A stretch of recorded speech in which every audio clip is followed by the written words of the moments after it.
Bien, entonces desde acá ya vemos cómo esta ley va a regular, insisto, la captación y la colocación, va a hablarnos de la supervisión, de la regulación y de la sanción del Estado.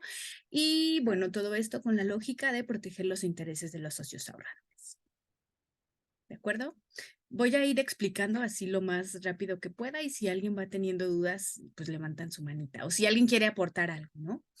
Como ya vieron, esta es la estructura que tiene la LRSCAP.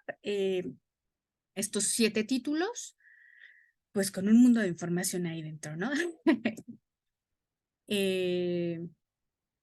Acá está como una breve exposición más bien histórica de alguna cosa de la que Demetrio nos ha hablado en varias ocasiones, de cómo había una ley antes, que era la Ley de Ahorro y Crédito Popular, que suponía una forma de supervisión por comités y por que estaban en las federaciones, pero cuando se modificó y se tiene la ley que hoy está vigente, tenemos un solo comité de supervisión auxiliar, ¿no? Bien, esta parte de cómo está integrado el fondo de protección, ¿alguna duda? ¿Cómo tenemos un fondo de protección que se llama Fondo de Supervisión Auxiliar de Sociedades Cooperativas de Ahorro y Préstamo y de Protección a sus Ahorradores, que va a estar integrado por 3 comités? Digamos, el comité que va a organizar todo esto es el comité técnico. Este comité técnico va a definir las políticas y va entre sus tareas a integrar al comité de supervisión auxiliar y al comité de protección al ahorro cooperativo, y también va a nombrar al contralor normativo y al gerente general, ¿no? Que van a ser como quienes dirijan y quienes estén verificando que el propio comité y el propio fondo de protección en general esté cumpliendo con lo que la ley establece. ¿Alguna duda de estos comités? No, sí vi que todos cuando contestaron el examen se sacaron puro 10, ¿eh? Son muy aplicadillos. Bien, no me voy a detener en esto, pero bueno, aquí están las funciones del comité técnico, las del comité de supervisión auxiliar y lo del comité de protección al ahorro cooperativo. Es muy importante que ustedes tengan claro esta parte del comité de protección al ahorro cooperativo, ¿no? Gran parte de la seguridad que supone formar parte del fondo de protección radica justamente en este respaldo que da el fondo de protección a los ahorros de los socios, ¿no? Y tenemos que el fondo de protección va a cubrir hasta 25,000 UDIs por persona. ¿Alguien hizo el cálculo de cuánto es eso? ¿Nadie por casualidad lo hizo? Está como en 7 puntos y tantos, ¿no? La La U. UDI, sí. Ya vi que Anita está haciendo cuentas muy velozmente. No te escuchamos, Ana. Yo lo tengo, A ver, a adelante. ver, yo lo tengo al 25 de abril, Ajá. eran 199,675,25, Muy bien. un Entonces, aproximado. ok, entonces ahí está. Ese monto sería el que esté cubierto por el fondo de protección en el escenario de que la SOCAP se declarara en disolución, liquidación o concurso mercantil, ¿no? Adelante, Demetrio. Yo siempre he platicado sobre este tema del fondo de protección. Sí, 25,000 UDES, pues realmente pues, no es nada, la verdad, porque digo, como sea, sirve, ¿no? Sirve mucho porque de alguna otra forma, en caso de que la SOCAP entre en este tema de una liquidación o un concurso mercantil o algo por el estilo, pues entra a rescate el fondo de protección, ¿no? El tema está en que es desproporcionado el tema de, por ejemplo, la ley te dice que puedes tener una vez el capital neto, si no me recuerdo, sí, ahorro en una cuenta, ¿no? Por ejemplo. Entonces tú dices, imagínate una SOCAP que trae un capital neto, no sé de cuántos millones de pesos, y que X persona meta 1 millón, 3, 4 millones de pesos, ¿no? Porque hay SOCAPs que son traen un índice de capitalización muy bueno,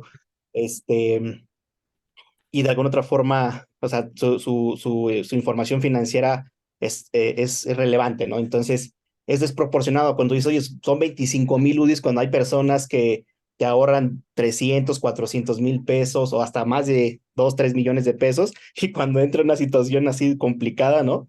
Porque de repente no te lo puedes esperar. Dices, ¿cómo es posible que esta financiera esté en esta situación cuando traía muy buen capital, cuando traía buenos indicadores, razones financieras que eran aceptables por la CNBV, y de repente pasa esto, ¡pum!, se va para abajo y la gente dice, ¿qué pasó, no? Y fue el caso de, yo creo que les he platicado el tema de FICREA. Crea, claro.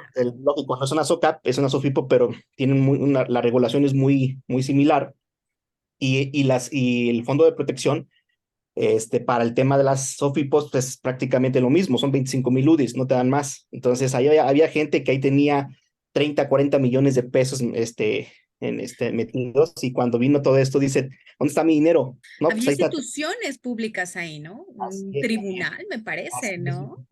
Que tenía un tribunal de la invertido Ciudad su de dinero México. ahí. Y tú dices, ¿dónde está la lana? Pues, ¿cuál lana? Ahí están tus 25,000 UDIs. A mí me tocó estar con la intervención prácticamente, con los interventores en su momento, este, y de verdad que era algo, pasó situaciones donde hay gente que falleció porque era los ahorros de su vida, y tú dices, la verdad que es una burla el tema de 25,000, con todo respeto, la verdad, no es un tema, pero ahí te das cuenta que el gobierno dice, pues yo no sé, ahí nos vemos, ¿no? Hay tantos 25,000 y ahí nos vemos. Y a la fecha hay gente que no ha podido rescatar pues ni el 50% de sus ahorros, ¿no? No. Entonces es muy complicada esa parte, pero bueno, desafortunadamente así está la ley y así es como se tiene que proceder. Sí, claro. Adelante, Ana. Quizás sería bueno manejar intervalos, ¿no? Si tienen ahorrado de tanto a tanto, pues puedes recuperar un porcentaje que sea un 80%. Si tienes ahorrado de tanto a tanto, otro porcentaje y así, ¿no? Porque sí, la verdad es que en mi pueblo hace mucho tiempo, inclusive un señor se suicidó porque perdió todos sus ahorros por una caja. Sí, y bueno, Entonces sí es muy... digamos que a veces el propio movimiento, no sé, por ejemplo, la Concamex dice, pero bueno, cubre a la mayoría de los ahorradores, porque el promedio de ahorro en el país en las SOCAPs es muy bajo. Sí, pero sí, aún en cooperativas pequeñas, de pronto sí se conocen a personas que tienen ahorros, cantidades en ahorro mucho más grandes que esto, digo, aún en cooperativas pequeñas, ¿no? Entonces sí, si bien sí se cubre a la gran mayoría, sí hay personas que ocurre esto que está diciendo Demetrio, ¿no? Y en ese sentido, bueno, eso ya no es un incentivo, no es un incentivo para que un determinado grupo de personas ahorren la SOCAP, ¿no? Porque no les podemos garantizar la seguridad de sus ahorros. Entonces, sí. Muchas gracias, Demetrio, por la intervención. Ya ves por qué decía que estaba bueno que participaras en este tema. Bien. De cualquier forma, se supone que el Fondo de Protección actuaría en este caso, pero también podría actuar en otros momentos, como para dar apoyos preventivos de liquidez a las OCAPs y también para dar apoyos financieros a las cooperativas que realicen salidas ordenadas. Esto ha ocurrido, yo creo que en alguna ocasión, cuando una cooperativa va a hacer una salida ordenada, que lo más común es que se fusionen con otra, pues ahí es donde entra el FOCOP a aportar recursos para que el costo financiero, digamos, el golpe financiero para la cooperativa que está absorbiendo a otra que trae problemas financieros no sea tan grande. Entonces ahí entra el fondo de protección, ¿no? Ha entrado con algunas ayudas en ese sentido. Bien, también hay que tener muy claro cómo las aportaciones al fondo de protección van a variar y se van a duplicar o a triplicar dependiendo de la sanidad financiera de la cooperativa, ¿no? Mientras una cooperativa tenga un capital más fuerte, sus aportaciones van a ser menores, pero conforme su capital se vaya deteriorando, pues vamos a pasar que sus aportaciones irán creciendo, ¿no? Digamos, de 1 al millar hasta 3 al millar de su captación. ¿Alguna duda en esto? Antonio, ¿alguna duda? No, está bien. Ok, muy bien. Bueno, ya vemos, el fondo de protección se integra principalmente, digo principalmente por las cuotas que dan las sociedades, tanto de supervisión auxiliar como del seguro de depósitos, aportaciones del gobierno federal, aunque como ya vimos en la tablita, pues no es que hayan sido muy significativas las aportaciones del gobierno federal, ¿no? La gran parte de las aportaciones que hay en el fondo tienen que ver con las aportaciones de las propias cooperativas que están haciendo continuamente. Bien, ¿alguna duda en esta parte de 1 a 3 el millar? Si no, bueno, voy avanzando. Siempre me gusta ir actualizando esta tabla para que ustedes no vayan a ciegas y vayan teniendo clara cuál es la historia de los saldos de este fondo de protección, ¿no? Vemos cómo ahora, bueno, a junio, no sé por qué no puse el de diciembre aquí, me parece que en el material imprimible sí está ya el dato de diciembre, pero sí veíamos como a junio del año pasado ya había 2.888 millones de pesos, ¿no? En el fondo de protección. Y por otro lado, tenemos que las cooperativas a las que ha apoyado el Fondo de Protección son las que están anotadas en la última columna. La Crescencia Cruz, que estaba en la península de Yucatán, esta la absorbió Caja Popular Mexicana, si no me equivoco. Después tenemos a la Caja Cristo Rey, a la Caja Bahía, a la Caja Ayotl, Hue, Juquilla y Redfin. Estas han sido las cooperativas que en su momento han sido apoyadas, digamos, para salidas ordenadas por el Fondo de Protección. ¿Alguna duda de esta tabla? Adelante, Ana.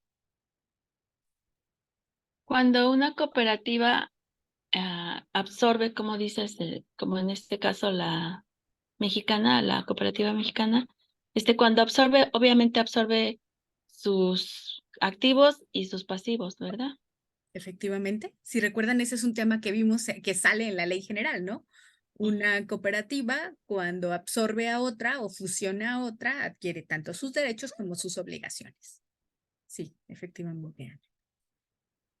Bien. Seguimos adelante con una diapositiva en blanco.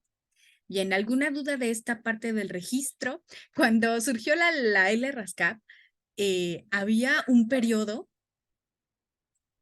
me parece como que de medio año, para que una cooperativa que se creaba pudiera registrarse en el en el Comité de Supervisión Auxiliar, pudiera inscribirse en el registro. Vemos que en una modificación posterior a la ley, ahora tienen un periodo de 5 días. O sea, es decir, a mí el notario o inscribo mi acta constitutiva en el registro público de la propiedad y del comercio y tengo un periodo solamente de 5 días para ir a registrar. Si una cooperativa no hiciera eso, desde ahí ya sería seguro que no podría seguir operando porque estaría incumpliendo con este asunto de la ley, ¿no? ¿Alguna duda de eso? Yo lo que recuerdo es que, perdón, lo que recuerdo es que había un transitorio y en ese transitorio es donde estaba el plazo que comentas, ¿no? No recuerdo bien el tiempo, la verdad, no recuerdo, pero estaban en ese transitorio, todas las que ya estaban en operación y tenían un periodo para poder hacer el registro precisamente en comité de supervisión. Sí, fíjate que este artículo sí se modificó, solo que no recuerdo qué año, igual y ahí por ahí les pasó el dato, pero sí era distinto en su redacción original, el artículo directamente, aparte de los transitorios que pudiera haber tenido. Este artículo sí fue distinto en un inicio. Dice Juanita que no, perdón, dice Juanita que no puede entrar a la clase, no hay nadie que le pueda ayudar. A ver.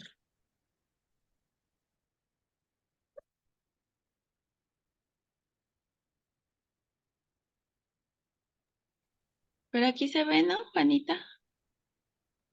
¿Sí? Es cierto, sí está aquí Juanita. Sí, sí es cierto. Sí, sí se ve. 7:21. A lo mejor lo que no tiene es el sonido, porque ¿qué crees que la semana pasada tuvimos un Zoom familiar y mi Ajá. hermana se lo aventó todo, pero no escuchó nada? Entonces a lo mejor lo mismo le está pasando a Juanita que Lo malo es que desde acá, pues, no podemos activarle su audio. Alguien tendría que ayudarle desde allá donde está. Qué barbaridad. Muy bien. Bueno, ¿continuamos, les parece? Yo tengo una duda, Cris, Sí, antes claro. de que avances.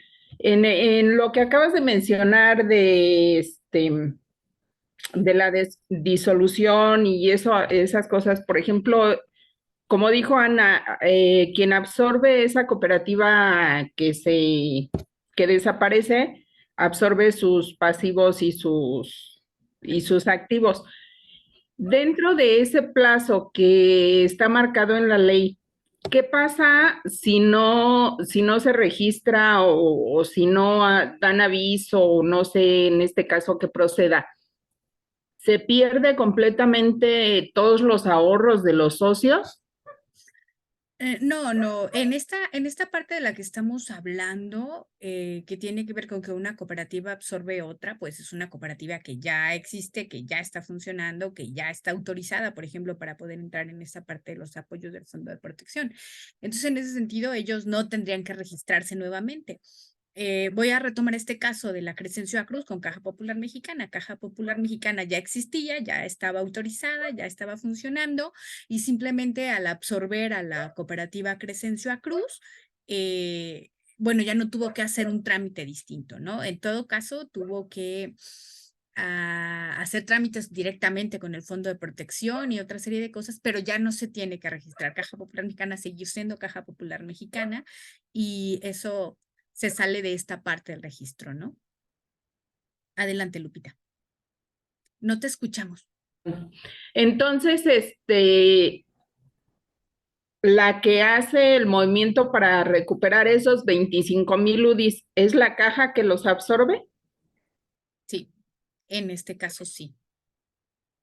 En este caso hubo ayudas, me parece, para, por ejemplo, digamos, los socios de esta cooperativa pasaron a ser parte de esta otra y hubo, por ejemplo, apoyos, ya no se les cobró, por ejemplo, a los socios una nueva parte social. Si la otra cooperativa estaba descapitalizada, significaba que ya no tenían la parte social, ¿no? Ya se había gastado.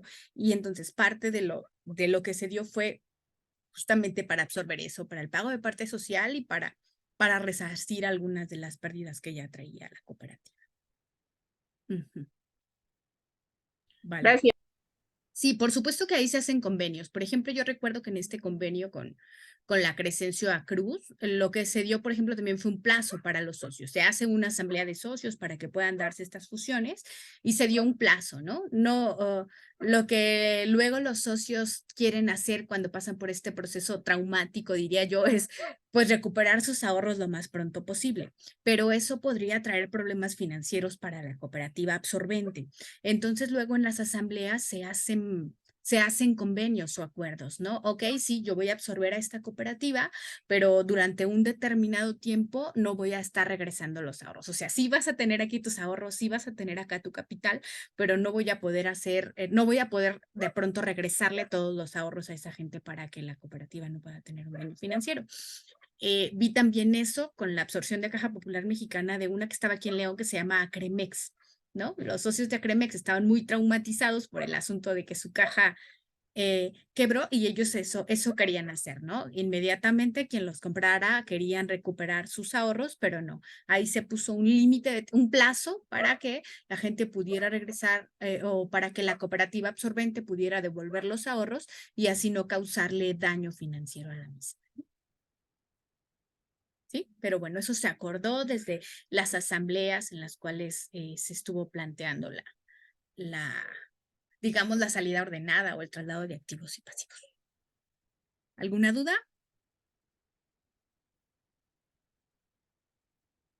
Bien, entonces seguimos. ¿Sí pudieron hacer el chequeo en el registro de la cooperativa, en el registro del FOCOP?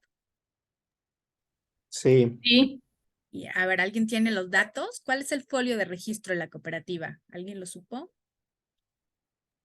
no me ¿Sabe dónde acuerdo. estarán? Ok, no, bueno, con que hayan hecho el ejercicio, para mí es que es más que suficiente. Era 400 y tantos, ¿no? Si no me recuerdo. Creo que sí. Ok. Lo que para mí es importante es que ustedes sepan que existe este lugar donde pueden consultar esta información de cualquier cooperativa que esté registrada, ¿no? Bien, el proceso de autorización es algo que ustedes ya vivieron. De cualquier forma, para dar un repaso a la ley, pues acá lo dejamos. Sabemos que todas las cooperativas que tengan más de 2,5 millones en UDIs, pues tendrían que solicitar la autorización. Las que sean más pequeñas a eso, si lo quieren, también podrían, ¿no? Pero casi no ocurre, casi ninguna. Las básicas más bien andan queriendo seguir siendo básicas por, por todo el tiempo que puedan, ¿no? Para evitar ya una carga regulatoria. Pero bueno, muy bien, acá está lo del proceso, lo de los niveles de operación. Bueno, tenemos que la Caja Popular Florencio Rosas es una cooperativa de nivel de operación 3 y que sus activos están en este rango, ¿no? De más de 50 millones de UDIs y hasta 250 millones. ¿Alguna duda en esta parte? No, ¿verdad? Bien, vamos ahora a esta parte. Yo sí dije, yo creo que donde puede haber confusiones por parte de los compañeros sería en esto de las operaciones permitidas. ¿Alguna duda de alguno de los conceptos explicados aquí que ustedes digan, qué es eso? No lo entiendo. ¿Con qué se come? ¿Alguna duda, compañeras, compañeros? ¿No? Si no, bueno, aquí va la primera tarea, la tarea del primer equipo, que si no me equivoco es el de Ana y el de Antonio, que ellos tenían que hacer una lista de, bueno, ok, entre todas estas que podrían hacer las cooperativas, ¿cuáles son las que en efecto hace la Caja Popular Florencio Rosas? Adelante, Ana. ¿Me compartes la pantalla Sí, por favor? claro que sí. Hablé con Juanita y lo que no nos oye y no puede hablar tampoco. Ay, qué barbaridad. Listo, ya eres coanfitrión, Anita. Ok.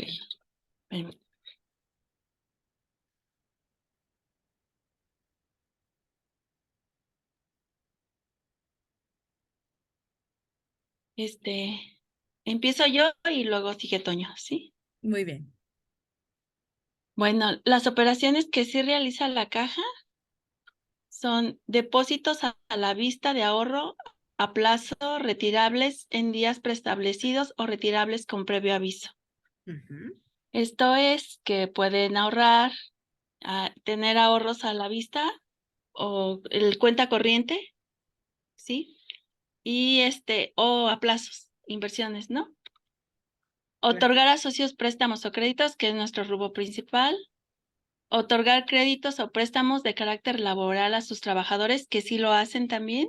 Ujú, Constituir depósitos a la vista o a plazo en instituciones de crédito, que también lo hacen. ujú, Invertir en valores gubernamentales, bancarios y de sociedades de inversión en instrumentos de deuda en moneda nacional.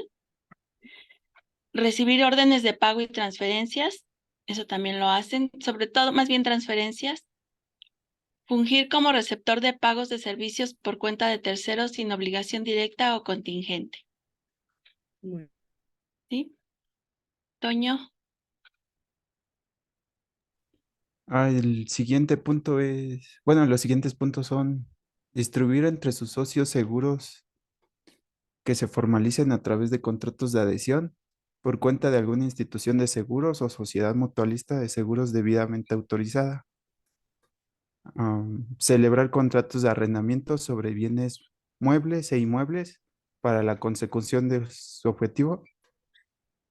Realizar inversiones permanentes en otras sociedades siempre y cuando les presten servicios auxiliares, complementarios o de tipo inmobiliario, incluyendo inversiones en el capital social de la federación a la que se encuentran afiliadas. ujú, Adquirir, adquirir los bienes muebles e inmuebles necesarios para la realización de su objeto y enajenarlos cuando corresponda.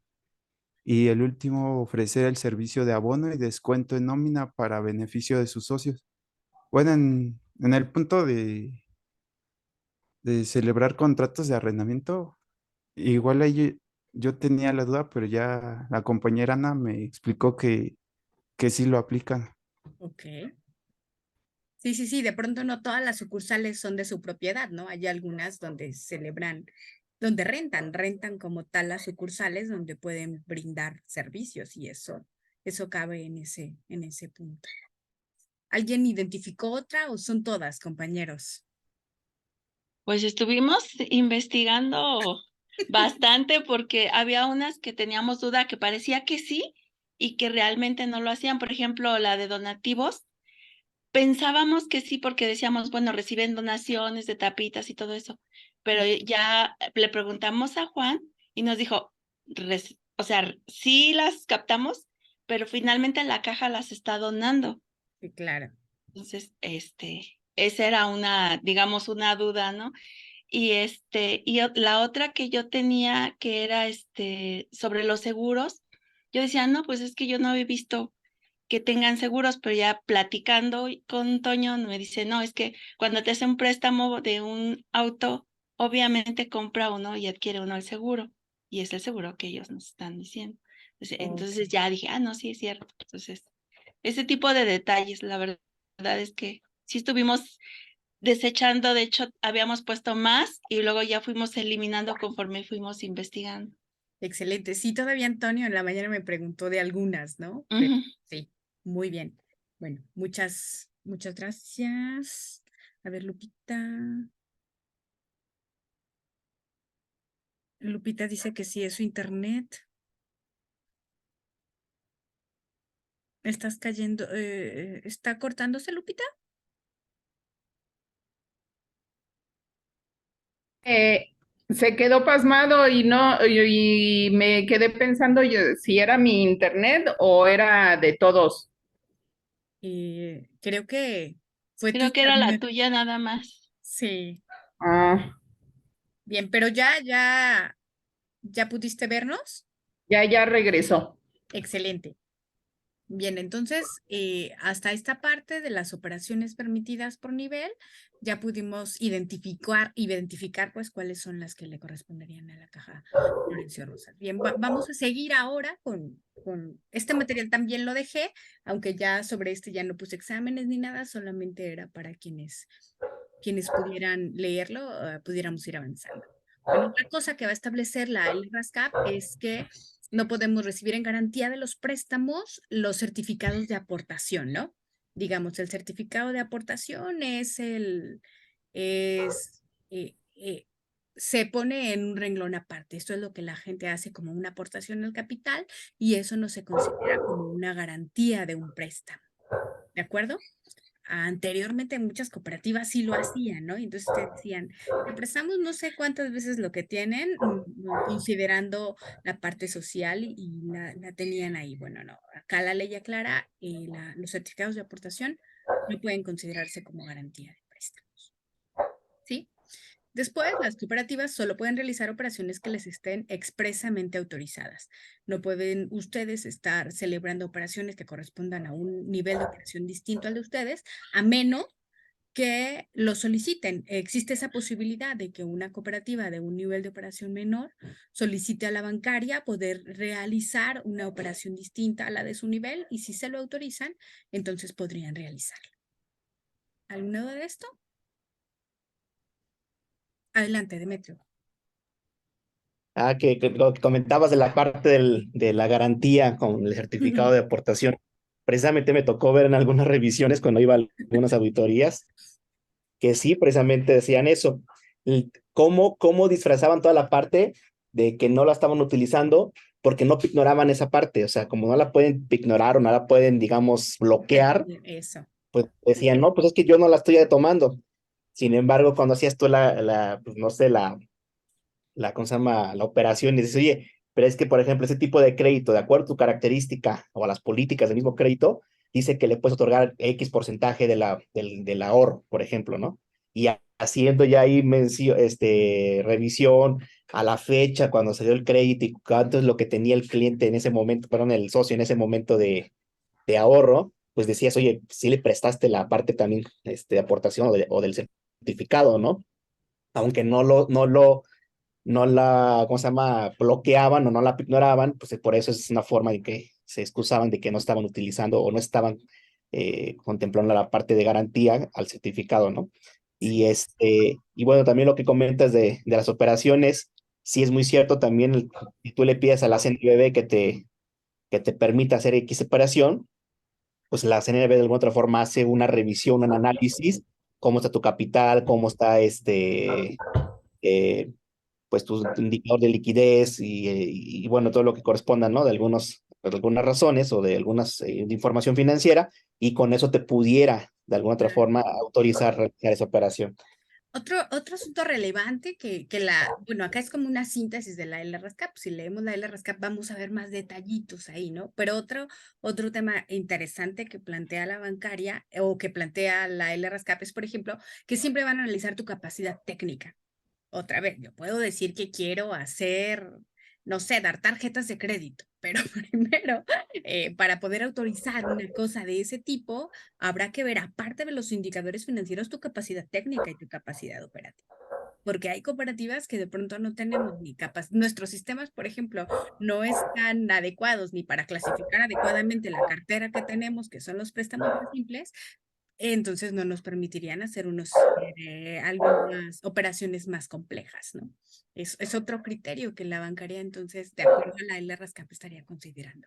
La parte financiera, pero también tu capacidad técnica e incluso tu capacidad operativa para poder realizar determinadas operaciones. Muy bien. Viene esta otra parte en la ley que va a hablar como de disposiciones, ¿cómo dice? ¿Disposiciones qué? Comunes. Comunes.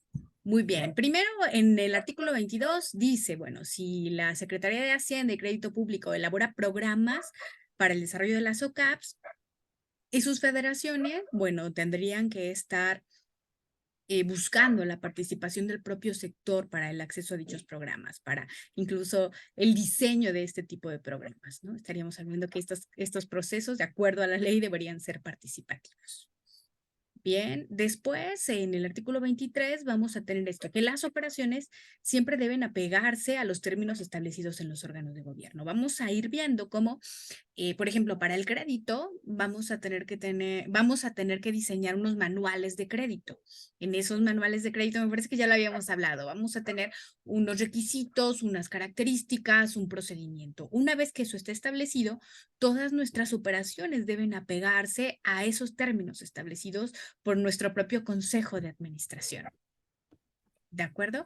Y bueno, también a la hora de definir esos términos, bueno, se va a valorar que no pongan en riesgo la situación financiera y la viabilidad de la sociedad, ¿no? No vamos a dar préstamos a personas que no tengan capacidad de pago, no vamos a dar préstamos de no sé cuántas veces lo que tiene el socio, no vamos a dar préstamos sin garantía, seguramente en términos generales, porque eso pondría en riesgo la situación o la viabilidad financiera de la sociedad. Pues por más que el consejo haga un manual donde diga que se pueden hacer esas cosas, pues seguro la bancaria se los echaría para atrás porque eso pondría en riesgo a la propia cooperativa. ¿Sí? Pero una vez que esos manuales estén autorizados, se convierten en ley al interior de la cooperativa y todas las personas que intervengan en ese determinado proceso tendrían que actuar conforme a lo que está establecido en ese manual. ¿Alguna duda de esto? ¿No? No hay excepciones, no porque le vayan a prestar, acá hay que ser muy claros, no porque vamos a ser nosotros los consejeros los que vamos a usar el servicio, nos vamos a brincar las reglas, jamás, como vamos a ver adelante, justamente los consejeros tenemos incluso un foco ahí más preciso para ver que acatemos los procesos establecidos en nuestras políticas. Bien. Después tenemos las cuentas sin movimiento. Bueno, ¿y qué va a hablar la ley respecto a esto de las cuentas sin movimiento? Que el principal interés es de instrumentos de captación sin fecha de vencimiento o cuya fecha se renueva automáticamente. Lo mismo que las transferencias vencidas y no reclamadas, que no tengan movimiento de depósito o retiro por 10 años y cuyo importe no sea mayor a 200 salarios mínimos. Podrían, bueno, primero se tendría que, una vez que pasen los 10 años de esas cuentas sin movimiento, se tendría que avisar por escrito a los socios, digamos, en el domicilio que está registrado.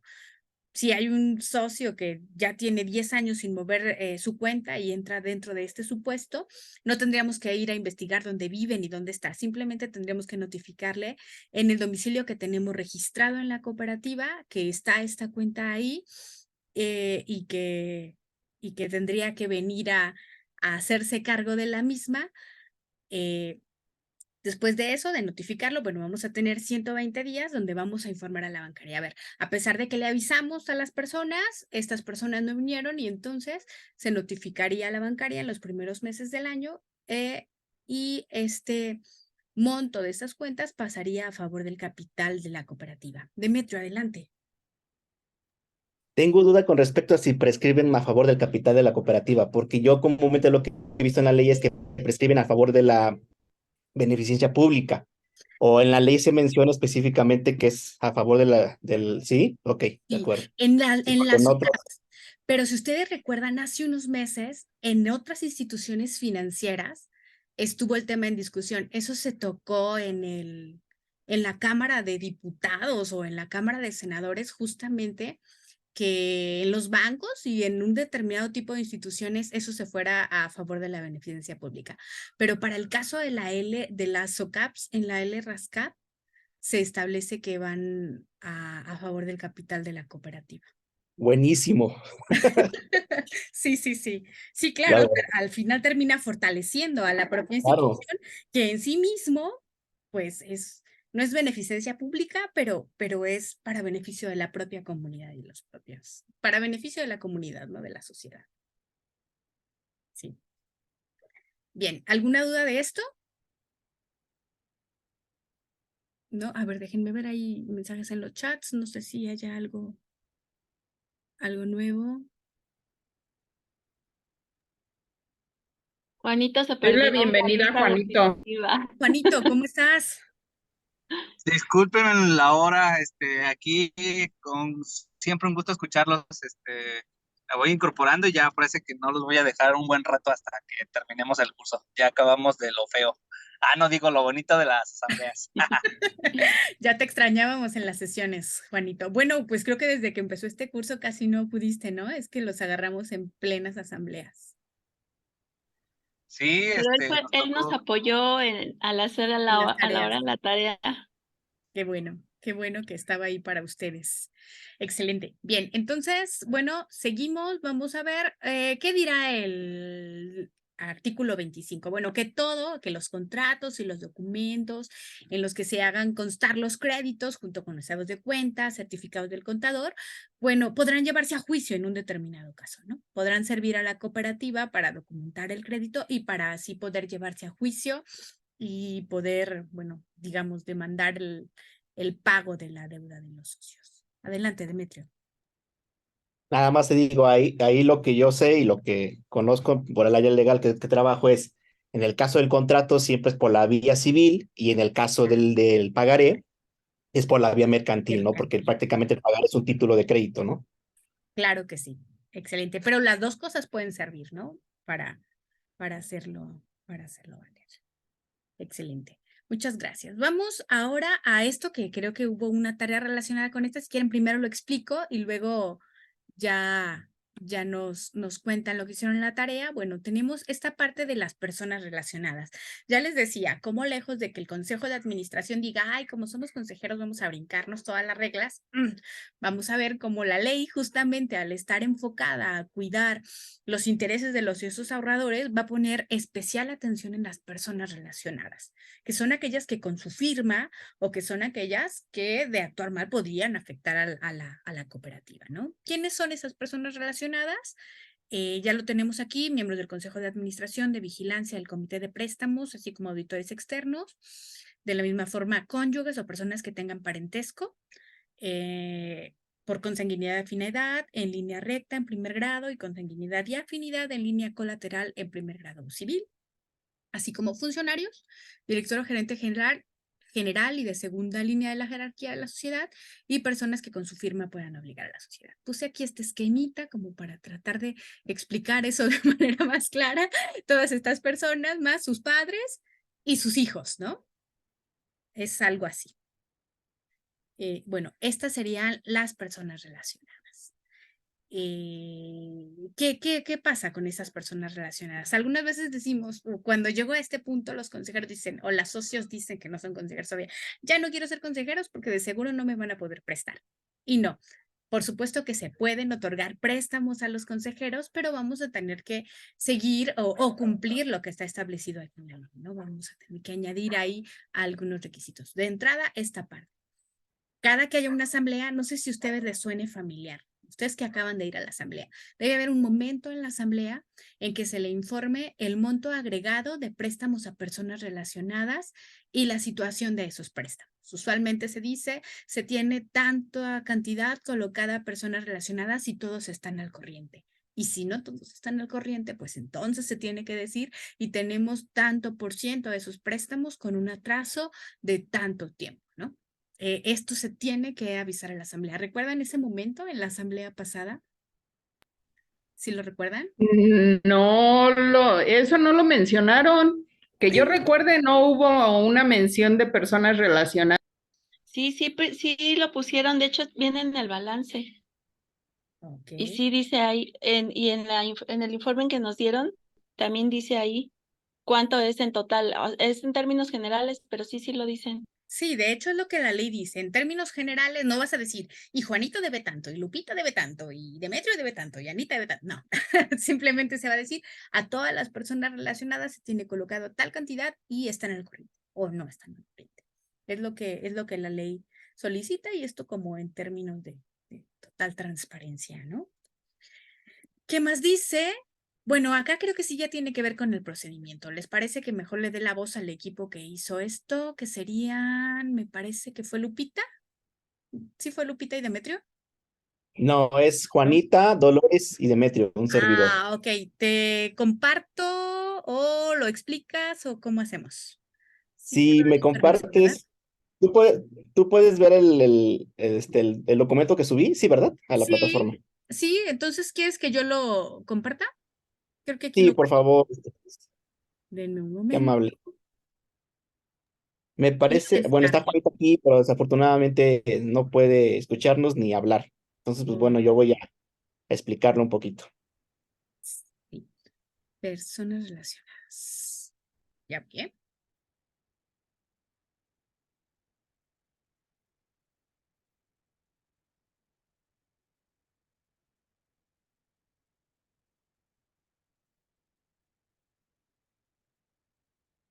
Creo que está tardando mi internet.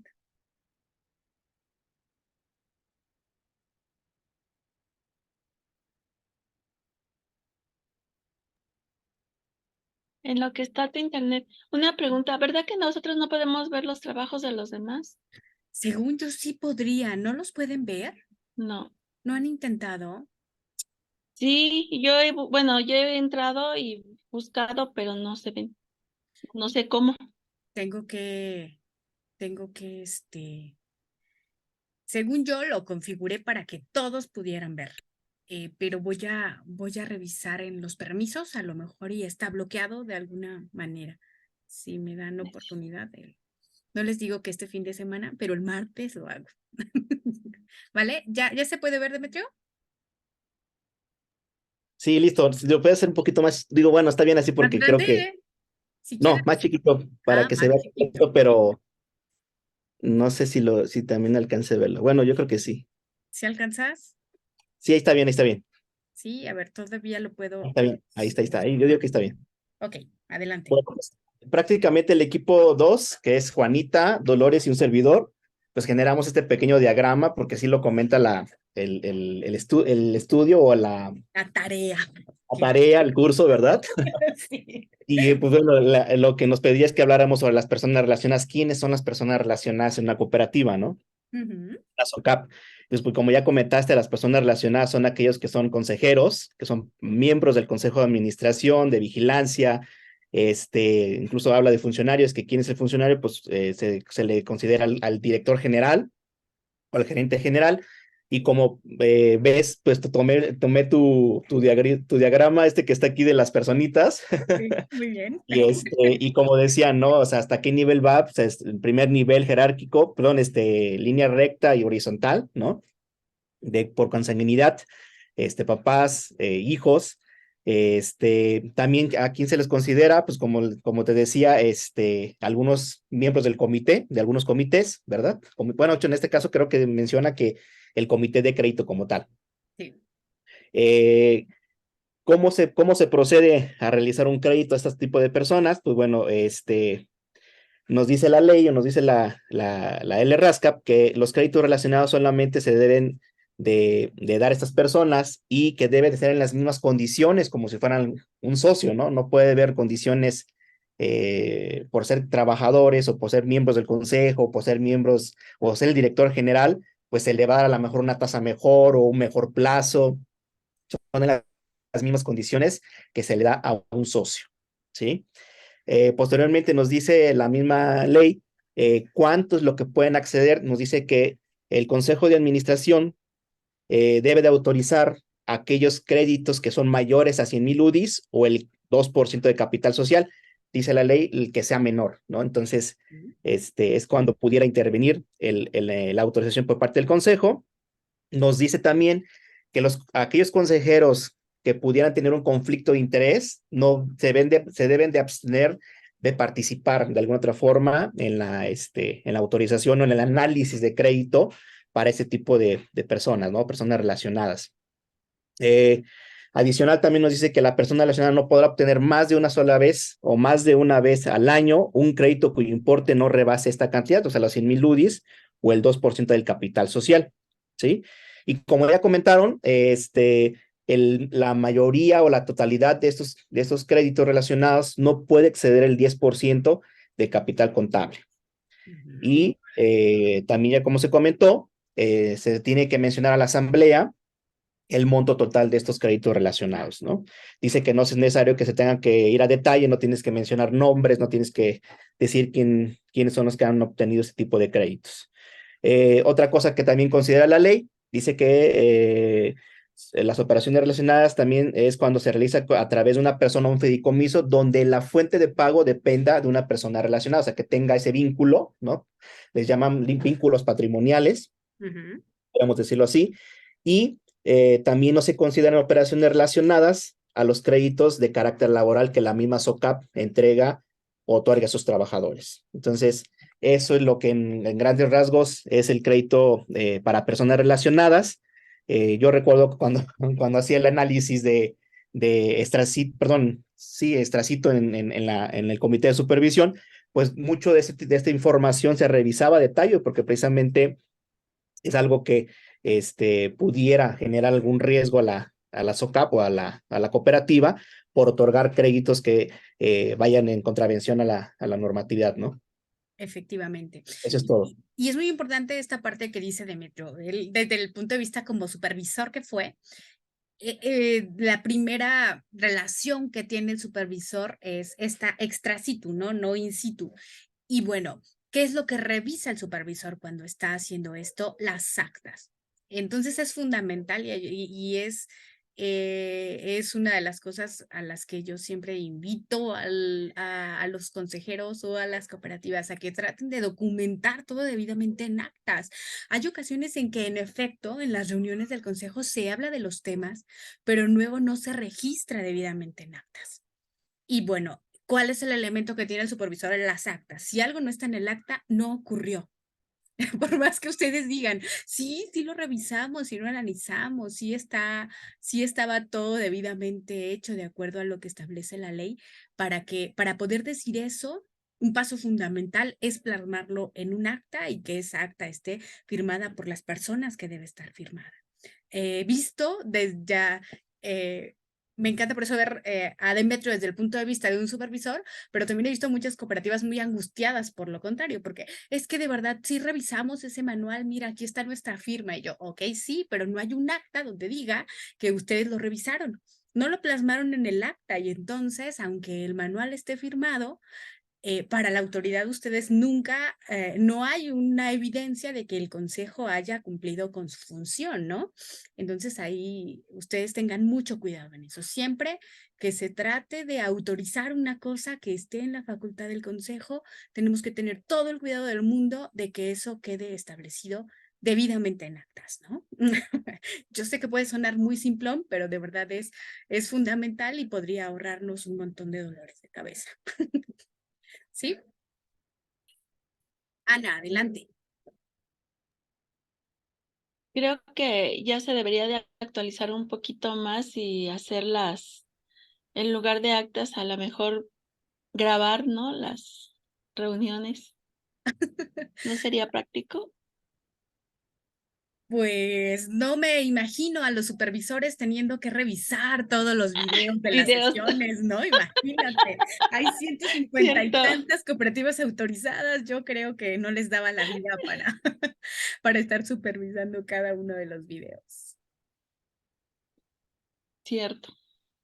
Vale, bien, entonces lo que me interesa que quede claro acá es el proceso de autorización de un préstamo a persona relacionada en un inicio será el mismo que con cualquier socio. La persona relacionada hará el trámite igual, ¿no? Tendrá que ir y sentarse en el mismo escritorio que se sienta cualquier socio. El expediente lo va a integrar la misma persona, va a cumplir con los procesos establecidos de análisis y de documentación. Y una vez que las personas facultadas para autorizar un préstamo por el personal digan que este pasa, entonces se lleva al Consejo de Administración para que el Consejo de Administración tenga conocimiento de este préstamo y al validar que cumple con todo y que no se sale de estas limitantes que se establecen acá, entonces lo autoriza el Consejo, ¿no? No significa que porque este lo autoriza el Consejo ya no va a haber un proceso similar al del resto de los préstamos. Eso no se lee así. Va a seguir el mismo proceso de siempre y adicionalmente lo tendrá que validar el Consejo de Administración para autorizar. ¿Sí queda claro? Ok, ahora, aunque sea un préstamo, yo siempre me voy al extremo, aunque sea un préstamo, un consejero pida 10,000 pesos ahora, por ejemplo, en abril, y eso no pasa por el Consejo de Administración porque no supera el monto, pero si luego en junio viene y pide otros 10,000 pesos y vuelve a no superar el monto, ese segundo préstamo ya tendría que ser autorizado por el Consejo de Administración, porque como dice la ley, no se puede evitar pues esto más de una vez al año, o sea, no se podría evitar que el Consejo valide los préstamos que sean por montos más pequeños más de una vez al año, ¿no? Porque entonces así podemos jugar. Como yo no quiero hacer que el consejo lo valide, pues voy a pedir muchos chiquitos a lo largo del año. No. Otra vez, solamente uno podría no pasar al consejo, pero el resto de los préstamos que se pidan ya tendrían que ser validados por el consejo, aunque sean de montos menores. Adelante, Ana. Pero sí puede pedir más de un préstamo al año. Sí, sí puede, pero O sea, sí puede pedir 4, por ejemplo, pero los 4 deben de ser validados por el consejo. sí, acá lo que dice la ley es, para que sea necesario que un préstamo a personas relacionadas sea revisado por el Consejo, tendría que ser de más de 100,000 UDIs o de más del 2% del capital social. Si fuera menos de eso, pues podría no revisarlo el Consejo, pero solo una vez. Otra vez, insisto, aunque sean 5,000 pesos, pero ya es el segundo préstamo que pide y el anterior no lo revisó el Consejo, entonces ya ese segundo tendría que pasar a autorización del Consejo de Administración. Sin embargo, sí tiene que estar enterado el consejo, aunque no lo revise, sí tiene que estar enterado, porque si no, ¿cómo se entera del segundo, que el siguiente que pidió es el segundo? Acá ¿No? ya tiene más que ver con los procesos de control interno que vayan teniendo. Casi siempre, en el caso de los consejeros, pues se lleva un control aparte, ¿no? Y hasta el propio sistema lanza una alerta de esta es una persona relacionada y entonces en ese caso tienes que verificar determinadas cosas. Ok. Esos sistemas de alerta esos mecanismos de alerta de los sistemas ayudan mucho a la gente a poder detectar estos casos. A mí me pasó que cuando salí de la cooperativa de estar en el consejo, todavía pasó como año y medio y de pronto una vez mi mamá fue a pedir un préstamo y dice, oye, no me lo querían dar, que porque lo tenía que analizar el consejo. Y yo le dije que tú ya no eras consejera. Yo, pues yo creo que no han actualizado el sistema y le sigue saliendo la alerta, ¿no? De que era una persona relacionada, pero bien, también hay que tener cuidado para tenerlo actualizado, ¿no? ¿Vale? ¿Alguna duda más de este proceso? ¿Queda claro esto de las personas relacionadas? Sí. Lupita comenta que todavía tiene muchos problemas con su internet. Ay, qué barbaridad.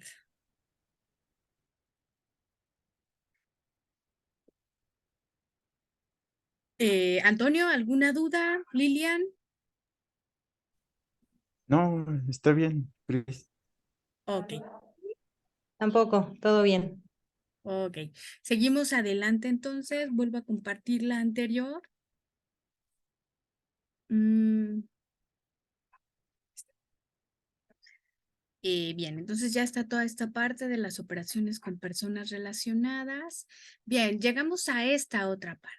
Ok, a las cooperativas tenemos muy claro que nuestra gran diferencia es que no estamos centrados solamente en el dinero y que podemos hacer otro montón de cosas, ¿no? Como obra social, por ejemplo, lo que va a aclarar la ley es, ok, pueden hacer toda la obra social que quieran, siempre y cuando esto se haga con cargo a remanentes. Y no lo vayan a hacer con los ahorros de los socios, ¿no? No vayan a tener esa tentación de decir, como yo tengo aquí un montón de ahorros guardado, pues ahora voy a invertir en esto y en aquello, ¿no? La ley por eso aclara, ok, toda la obra social tendría que hacerse con cargo a remanentes. ¿Sí?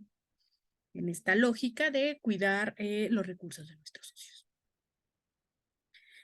Muy bien, ¿qué más va a decirnos la regulación? Bueno, que esto ya lo hemos mencionado un poco, cómo debe haber reglamentos y manuales operativos a los que deberá ajustarse, dice el manual de crédito. Bueno, deberán verificar el cumplimiento de los requisitos señalados en las bases constitutivas para consejeros de administración, vigilancia, comité de crédito y gerencia antes del inicio de sus gestiones. La lógica del curso, como el que tenemos ahora, luego tiene que ver con esto que establece la ley, ¿no? Anteriormente, la práctica en las OCAPs era que ahí o en las cooperativas era de que, bueno, necesitamos consejeros porque ya cumplieron su periodo y ahí en la asamblea decían, a ver, ¿quién quiere ser consejero, no? Y ya se paraban unos y decían, yo quiero, yo quiero. Y de pronto, ya cuando queríamos integrarlos a las actividades del día a día, nos dábamos cuenta de que no cumplían con los requisitos establecidos en las bases constitutivas o en la ley y no podían ser consejeros. ¿Y qué teníamos que hacer? Pues teníamos que hacer otra asamblea, ¿no? O ¿sabes qué? O los dejamos ahí aunque no cumplan los requisitos, ¿no? O dejamos a los que ya están, pues porque no hay nadie que los supla y también la ley dice que que solo dejarán su periodo hasta que haya otra persona que entre. Entonces, esto ya estaba también generando, o ya se generan una serie de cosas no ideales, ¿no? La ley establece acá. Entonces, antes de que una persona tome su cargo, deberíamos verificar que cumple con todos los requisitos establecidos en las bases constitutivas. Y vemos hoy en día que las OCAPs, justamente por ejemplo, para que los consejeros tengan el requisito de tener conocimientos mínimos en materia financiera y administrativa, dan este tipo de cursos de formación, ¿no? Con los cuales aseguramos que ya tenemos unos conocimientos mínimos básicos. Y después, desde antes de la asamblea, se abren estas convocatorias para personas que estén interesadas en ser consejeros, para que a las personas que presentemos a la asamblea estemos seguros de que cumplen con todos los requisitos establecidos y no volvamos a estas historias donde no había personas suficientes para llevar a cabo estas funciones, ¿no? Y bueno, todavía puede ocurrir que una cooperativa ponga a personas que no cumplen con los requisitos, pero hay un informe que se envía a la bancaria en el cual debemos adjuntar todos los requisitos y ojo, si una persona a la que pusimos como integrante de los consejos no cumple con los requisitos, pues la bancaria nos va a decir, esta persona no puede ser consejera, ¿no? Y bueno, para evitar esto, insisto, se dan procesos como los que estamos teniendo ahora. ¿Alguna duda de esto? Sí, adelante, Demetrio. Digo, yo lo que quería comentar es nada más el tema del buró de crédito, ¿no? O el reporte crediticio, que es un documento que es bien importante para la CNBV, que tiene que estar con buenos resultados, ¿no? Porque también creo que es una forma de saber que la gente que está entrando como consejero, o incluso, por ejemplo, en las OCAPs, en SOFIPOS, en entidades financieras, en algunos casos les piden que el buró de crédito esté limpio, ¿no? Porque es una forma de reconocer que la persona es responsable, que es organizado y que de alguna otra forma no va a tener un conflicto de interés por el tema de manejar recursos, por ejemplo, ¿no? Entonces, Claro. importante el tema del buró de crédito. Y para mí, por ejemplo, desde que entré, recuerdo a trabajar a Caja Popular Mexicana cuando estuve en su momento, me decían, ¿cómo estás con tu buró? Y dije, ¿qué es eso? Lo que son, la Claro. verdad no, ¿no? Y dices que tienes que estar bien en tu buró, tienes que tener un reporte crediticio sano. Y entonces de ahí yo siempre he cuidado muchísimo esa parte porque para mí es una forma de mencionar, de hablar de que soy una persona responsable, ¿no? En ese sentido. Cumplo con sus obligaciones y es muy importante que de alguna otra forma la autoridad así lo ve, ¿no? Claro, para los que nos dedicamos a esto, para los que andamos en este mundo de las cooperativas y en particular de las OCAPs, es fundamental, ¿no? Casi que ya es, aunque no sea obligatorio, para muchos es un requisito. Yo tuve una experiencia mientras era consejera, sí, tuvimos que hacer un proceso de cambio de gerente y teníamos un candidato que era muy bueno, tenía un historial muy bueno, casualmente también trabajó en Caja Popular Mexicana y luego en la Federación Integradora Central, entonces tenía como muy buenas calificaciones, ¿no? Pero tenía mal su historial crediticio. Él quería ser gerente y yo le insistía en que no era posible que él fuera gerente porque tenía un historial crediticio negativo. Él decía, pues yo trabajé mucho tiempo en Caja Popular Mexicana y nunca me pidieron eso. Yo, es que nunca fuiste funcionario de primero o segundo nivel, ¿no? Yo creo que trabajabas en alguna plaza o algo así, entonces no tenías necesidad de cumplir con ese requisito, pero acabas de ser el gerente. Entonces acabas de ser la persona de primer nivel. Y bueno, sí, bueno, tristemente no pudimos contratarlo, él sí se enojó mucho, pero yo sí decía, bueno, no me queda, no sé por qué no nos queda claro a todos los que andamos en eso que es necesario tener un buen historial crediticio. Así es que desde ahora, si alguno de ustedes sabe que tiene alguna manchita por alguna cosa, aunque sea un malentendido, sí les recomendaríamos, sí les recomendaríamos que traten de solucionarlo, ¿no? Para que luego no tengan problemas a la hora de ingresar a la cooperativa. También me tocó como una experiencia cuando nosotros metimos a todos nuestros candidatos a consejeros para el proceso de autorización, que la bancaria revisaba su historial años atrás. Entonces decían, a ver, es que yo revisé esto acá y tal persona tiene mal historial crediticio. Yo decía, oye, pero aquí está el que yo hice, ¿por qué tú tienes una información diferente a la que está cuando yo la consulto, no?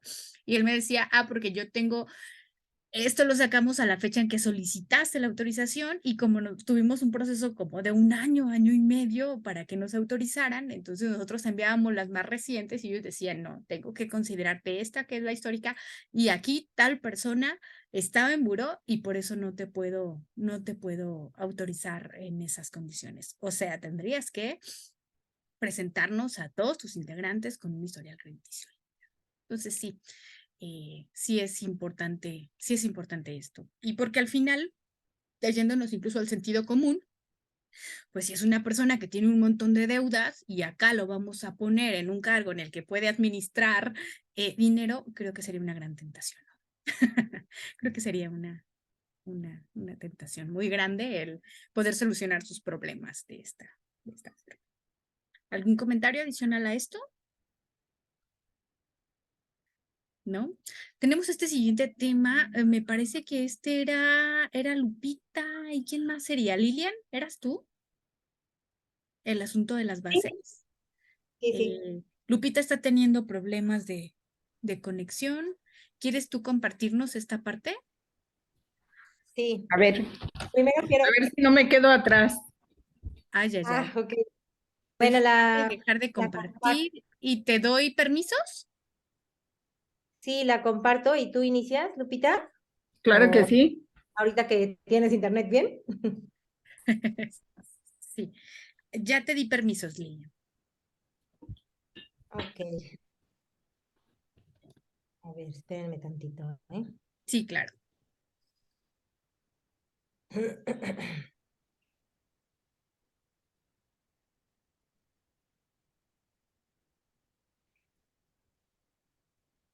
Ay, Dios, aquí se está ¿Ya? peleando. ¿Entré? Sí.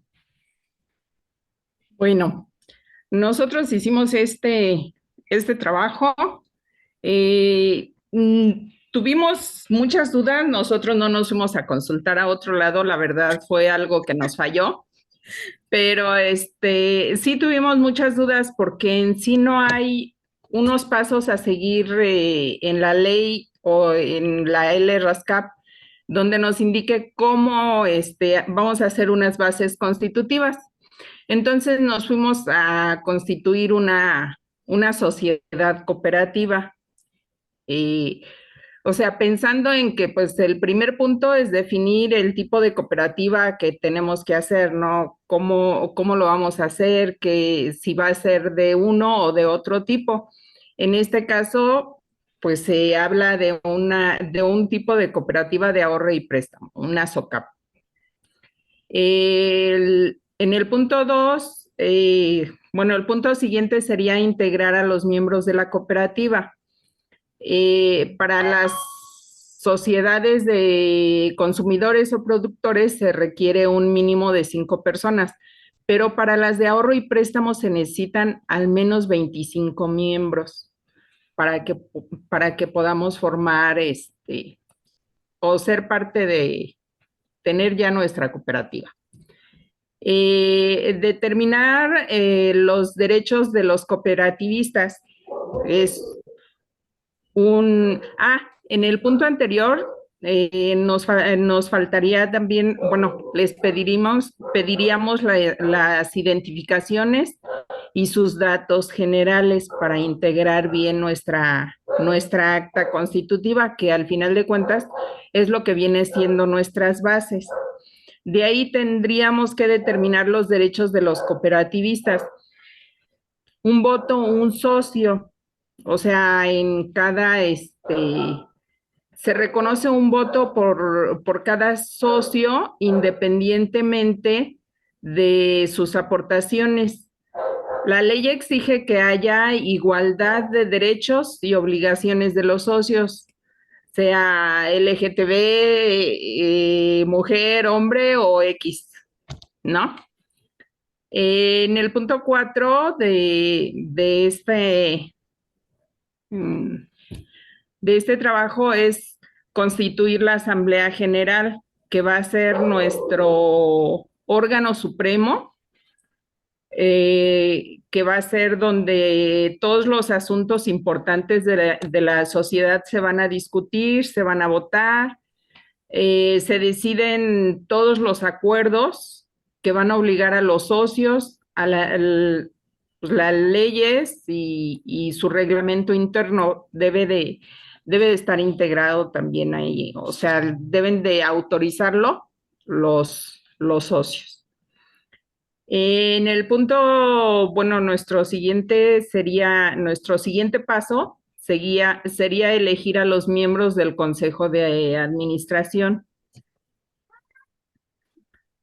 Esto es que vamos a elegir de acuerdo a lo que la ley nos indique a los miembros del Consejo de Administración, que deben de ser número impar.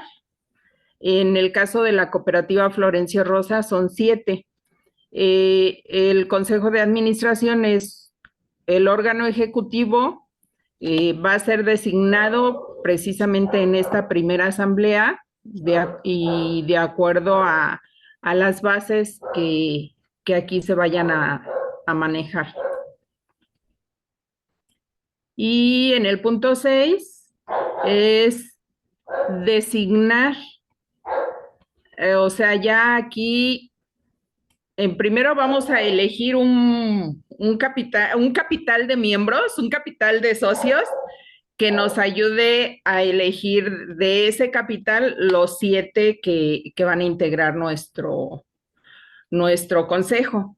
Y ya de esos 7 van a ser los que sean nuestro consejo de administración. Debe tener un presidente, un secretario, un vocal, y si la sociedad tiene menos de 10 miembros, solo se necesita un administrador. para el caso específico de ahorro y préstamo, el Consejo de Administración no debe de tener menos de 5 miembros, pero tampoco debe de tener más de 15. ¿Continúas, Lilian, por favor? Sí. Bueno, después escoger a los miembros del Consejo de Vigilancia, que bueno, el Consejo de Vigilancia es el encargado de cuidar y proteger a la cooperativa de sus propios administradores y está integrado por un número impar de miembros, no mayor a 5, y que estén dentro de ellos el presidente, el secretario y los vocales. Después se crean las comisiones de ley. Estas comisiones pues están pensadas justamente en las sociedades de ahorro y préstamo y pues se trata de la comisión de crédito, que se encarga de analizar y autorizar los créditos, y la comisión de riesgos, que controla los efectos sobre los excedentes y el valor del capital social de la cooperativa. Después viene como la autorización ya del uso y de la denominación de razón social. Esto se tiene que hacer a través pues aquí lo que nos menciona es a través de un módulo único de autorizaciones. Después se tiene que formalizar la constitución, ya es que es protocolizar el acta, y bueno, esto se hace ante un fedatario público, ante un juez de distrito, juez de primera instancia, presidente municipal, secretario, delegado municipal, y del lugar en donde la sociedad cooperativa tenga su domicilio, y se constituye mediante el fedatario público y tendrá la obligación de crear el acta constitutiva, dar aviso de uso e inscribirla la sociedad en el registro público de comercio. Y finalmente pues es acudir al SAT, ¿no? Para darlos de alta. Aquí, bueno, digo, ahorita estoy viendo como la presentación que estamos viendo ahorita. Nosotros básicamente nos dimos como a la tarea de dar como estos pasos, considerando que es como un acta de inicio, ¿no? Como las bases constitutivas de inicio para poder constituir la cooperativa. Porque bueno, ya el tema de una vez que ya están hechas las modificaciones, es pues es otra línea a seguir. Sí, claro. No Es sé si va a ser. importante, sí, es importante acá reconocer que la ley general dice, por ejemplo, adelante, Lupita. Sí, bueno, esto es, como lo dijo Lilian, ahora sí que nuestra primera acta constitutiva y nuestras primeras bases, ¿no? Que son las que nos van a regir. Pero estas se pueden modificar cada que se considere necesario, siempre y cuando se le va a solicitar la aprobación, se va a solicitar la aprobación a la Asamblea General, y de ahí se va a generar un taller o talleres que nos ayuden con los mismos socios a hacer este tipo de modificaciones que requieran de acuerdo al crecimiento de nuestra cooperativa. Sí, muy bien, Lupita. Justo hacia allá quería ir, ¿no? Ustedes acá nos hablan del proceso de constitución, como en el acta constitutiva de una sociedad cooperativa, ahí debe haber ya estos acuerdos iniciales de los socios que se llamen las bases constitutivas, que digan, bueno, ¿cómo vamos a trabajar? Es el acuerdo original, le dicen el pacto social, ¿no? Algunos abogados. Las bases constitutivas son el pacto social, es donde todos nos ponemos de acuerdo para decir, bueno, ¿cuál es nuestro negocio? ¿Cuál es nuestro objeto social? ¿Cómo nos vamos a organizar ya acá en el interior para llevar a cabo el adecuado desarrollo de nuestras actividades? Esto se va a hacer en asamblea. Lo que nos dice la Ley General de Sociedades Cooperativas es luego que el proceso de modificación, como bien ustedes lo indican, debe hacerse también en una asamblea. La práctica que tiene la Caja Popular Florencio Rosas, que la vimos el año pasado, es muy interesante. No solamente se nombra una asamblea para que ahí en la asamblea los socios analicen las modificaciones que propone el consejo, sino que ustedes hacen talleres, ¿no? En los que convocan a los socios interesados para que entiendan como mucho más a detalle cuál es la situación y cuál es la lógica por qué están proponiendo las modificaciones, qué están proponiendo y qué significa. Creo que ese es un ejercicio participativo y democrático y de transparencia digno de imitarse por muchas otras cooperativas, ¿sí? Es algo que yo celebro y aplaudo a su cooperativa. Lo que está establecido, insisto en la ley general, es simplemente que lo apruebe la asamblea. Adelante, Demetrio. Sí, gracias. Digo, lo que quería comentar es bueno, de alguna otra forma, todo este proceso que te marca la Ley General de Sociedades Cooperativas para poder constituir una SOCAP o una cooperativa, pues bueno, es de alguna otra forma a grandes rasgos, ¿no? Pero digo, para conocimiento de todos, yo lo que me he dedicado también a hacer algunas constituciones de algunas es, de primera instancia tienes que ir a la Secretaría de Economía para poder ver la parte de la dominación, que te la autorice, ¿no? Por ejemplo. Luego, después de eso, pues ya constituyes de alguna otra forma, ¿no?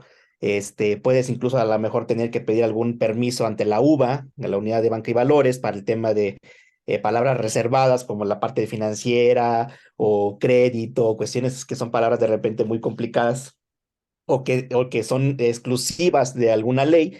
Y bueno, ese tipo de cosas también se tienen que Cuéntales qué realizar, es la ¿no? UBA. Van a La decir, Unidad de ¿qué Banca es y la UBA? Valores. Ok. La Unidad de Banca y Valores Y es ahorro, una, ¿no? es una, ¿No es sí, ahorro? ¿Sí? no, Unidad de Banca y Valor. Sí, ahorro algo así, si no me recuerdo. Sí, Pero claro. bueno, Sí. luego lo investigamos bien. Sí, Pero claro, a para lo que voy, añadir al glosario. ándale, eso es lo que te iba a decir. No la quise añadir porque fíjate que dije, no hemos hablado nada de eso, Ya me pero acordé. Banca, digo, ya valores y creo que se da la ahorro. Ya, oportunidad. sí, Sí, ¿verdad? Ajá. sí. Y todo ese tipo de procesos, incluso desde que tú generas ¿cómo se llama? Un registro ante Conducef, tienes que tener que meter un proyecto de estatutos que te dan una opinión favorable. Después de ahí tienes todo un proceso para ir a la CNBB, para que te dé el registro ante el sitio o el tema de que tengas ¿cómo se llama? El portal para estar reportando, y de ahí también te vas al tema de nuevamente conducir o sea, es todo un show, ¿no? Es todo un show que digo, ahorita estoy haciendo ese tipo de actividades, pero es muy importante también saber que adicional a lo que marca la Ley General de Sociedades Cooperativas, también todo ese tipo de procesos se tienen que realizar, ¿no? Sí. Y haciendo mención específicamente respecto al tema de la aprobación o actualización de bases constitutivas conforme a la LRASCAP y a la Ley General de Sociedades Cooperativas es porque muchas de las cooperativas que anteriormente se constituían, pues bueno, traían algún objeto social muy básico, ¿no? A lo mejor traían sí cuestiones de la Ley General de Sociedades Cooperativas, pero cuando vienes al comité de supervisión, la revisión que se realiza de esas bases constitutivas o el proyecto de bases constitutivas, lo que hace es que se cumpla como marca la Ley General de Sociedades Cooperativas y así, a su vez, como ya vas a entrar en un proceso para ser una SOCAP autorizada por parte de la CNBB, tienes que cumplir con lo que marca la LRASCAP. Entonces, en ese sentido, creo que va enfocada esta parte de la modificación de las bases constitutivas, porque muchas de esas cooperativas, incluso a mí me tocó revisar varios expedientes cuando estaba en el comité de supervisión, de precisamente que todo se acoplara a como lo marca la ley y a la LRASCAP como nueva ley en su momento en el 2009, ¿no? Claro. Sí, justamente es lo que vamos a ver ahora en el 33 bis de la ley general, digo, de la LRASCAP, ¿no? Vamos a ver cómo adicional a lo que está establecido en la Ley General de Sociedades Cooperativas de que se haga esto en una asamblea, hay unos pasos extra que vamos a tener que realizar ahora para la modificación de bases. ¿Y cuáles son esos pasos? Es solicitar un dictamen respecto a las modificaciones a las bases constitutivas al Comité de Supervisión Auxiliar. ¿Para qué? Como bien lo decía Demetrio, para verificar que estos se ajusten a la legislación vigente, ¿no? Lo que va a hacer el Comité de Supervisión Auxiliar es, a ver, esta cooperativa quiere modificar sus bases, yo voy a ver que estas modificaciones y que las bases constitutivas en general estén adecuadas a lo que dice la legislación vigente, ¿sí? El comité de supervisión auxiliar, una vez que haga la revisión y que le dé visto bueno, el comité podría decirte, podría responderle a la cooperativa, sabes que esta modificación que estás proponiendo contraviene la ley.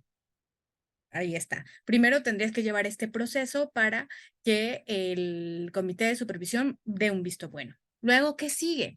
El comité de supervisión va a remitir el dictamen de la modificación de bases constitutivas a la Comisión Nacional Bancaria, acompañado de una solicitud de autorización de modificaciones. Y una vez que, bueno, la bancaria las puede analizar y puede repetir este proceso. Casi nunca ocurre. En realidad, el Comité de Supervisión Auxiliar está ahí para hacer que lo que llegue a la bancaria ya esté bien hecho, ¿no? Pero podría ocurrir que la bancaria todavía, los abogados allá te digan, no, ¿sabes qué? Esto también lo tienes que modificar. Bueno, una vez que la bancaria diga que está bien, tendría que hacer un documento donde te diga que están aprobadas, va a emitir un oficio y lo va a enviar a la cooperativa. Y entonces la cooperativa tendría un periodo de 120 días naturales ¿para qué? Bueno, pues para realizar su asamblea e inscribir el acta de esa asamblea ya con las modificaciones a las bases constitutivas en el registro público de la propiedad y de la nación. ¿Sí? Esa es la parte que sí quería explicar, que quería que nos quedara clara, porque digamos que otra vez, no es que la cooperativa no pueda modificar las bases, sino es que la asamblea no sea quien las va a autorizar en última instancia, pero ahora, con lo que está establecido en la ley, estas modificaciones tendrían que tener esta autorización de la Comisión Nacional Bancaria. ¿Alguna duda de esto? Parece que no, ¿verdad? No, Muy bien, era entonces, habría que añadir esto, entonces todo lo tendríamos que tener muy claro, como el proceso se va a complejizar un poco, considerando ahora, sumando ahora lo que dicen las dos leyes, ¿no? Se va a extender un poco este proceso. Ana, adelante. No. Creí que Es que la levantando la mano. No, no te preocupes. Bien. Vamos a ver qué más está establecido. No se preocupen que no me voy a extender hasta que se acabe. Todavía tenemos tiempo para, para terminar el tema. ¿Qué iba a decir acá? Bueno, de la contabilidad. Vamos a la LRASCAP va a establecer que todo acto o contrato que signifique variación del activo, del pasivo o del capital o implique obligaciones, debe registrarse en la contabilidad, ¿sí? Todo movimiento, toda operación que vaya a modificar nuestra estructura financiera tiene que registrarse en la contabilidad, tiene que tener un respaldo. Y esos movimientos y esos registros y esos respaldos tienen que resguardarse por 5 años, ¿sí? Tenemos que tener todos estos registros que avalen nuestros registros contables.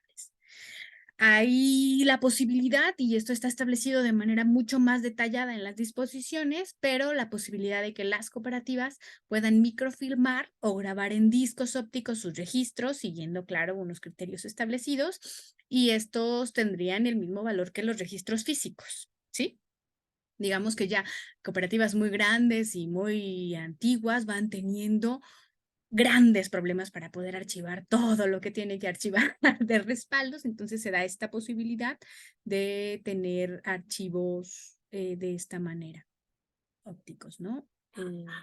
Después también las disposiciones, vamos viendo cómo la LRASCAP nos va a ir guiando hacia otras regulaciones o hacia otros reglamentos que se van a desprender de la misma. Y acá ya comienza a hablar de una cosa que se llaman disposiciones de carácter general, para decirnos que en esas disposiciones de carácter general se va a hablar de cómo tienen que hacerse los estados financieros e incluso que aunque tú los hagas, qué posibles correcciones podría haber de esos estados financieros. Adelante, Demetrio. Gracias, Cris. Y también es bien importante comentar esta parte de la contabilidad que existen, digo, yo creo que lo vamos a ver más adelante, no sé si lo vamos a ver o no, Cris, pero digo, para que tengan conocimiento los compañeros, existen criterios contables específicamente para las OCAPs, ¿no? Para la contabilidad. Cómo registrar la contabilidad, cómo generar una estimación preventiva para riesgos crediticios, cómo debes tú de generar la parte de un activo, ¿no?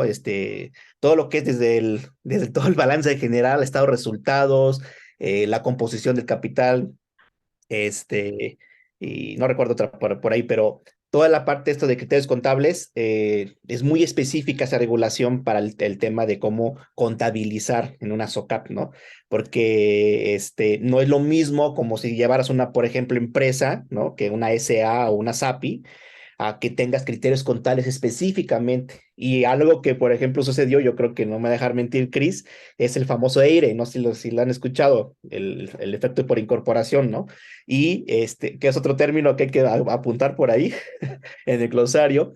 Y a las cooperativas se les dio tanto el problema sobre este del EIRE, que es el efecto de incorporación, porque tiene que ver con el tema de la inflación y varias cosas. Entonces tiene que tener debe haber un contador que sepa también de alguna otra forma y que esté muy empapado de la regulación o de los criterios contables para, en este caso, para las OCAPs, ¿no? Porque es todo un show, es muy bonito, digo, porque me tocó también hacer una revisión respecto a esa parte.